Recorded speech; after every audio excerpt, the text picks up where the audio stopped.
हम्म.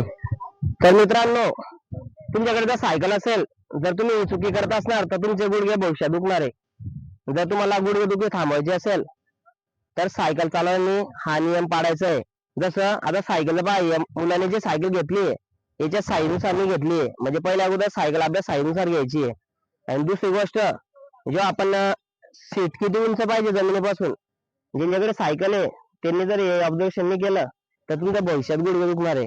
कसे माहिती आहे का? जर आपण सीटवर बसून आपण पायऱ्यावर जेव्हा पाय ठेवतो तर हात, टाच आणि गुडघा एकाच सरळ यायला पाहिजे, एवढं सीटून उंच पाहिजे. जसं तर पहा, सर्वांनी ऐका बघा. आता हे जे पायडल आहे आपण खाली पंजावर ठेवला पडतो.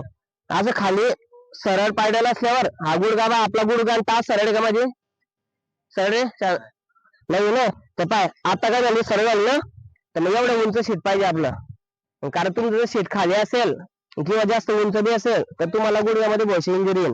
जर गुडघ्यामध्ये इंजुरी आली तुमच्या गुडघ्याने होईल का? मग फायदे काय ना, टाळ्या वाजवा.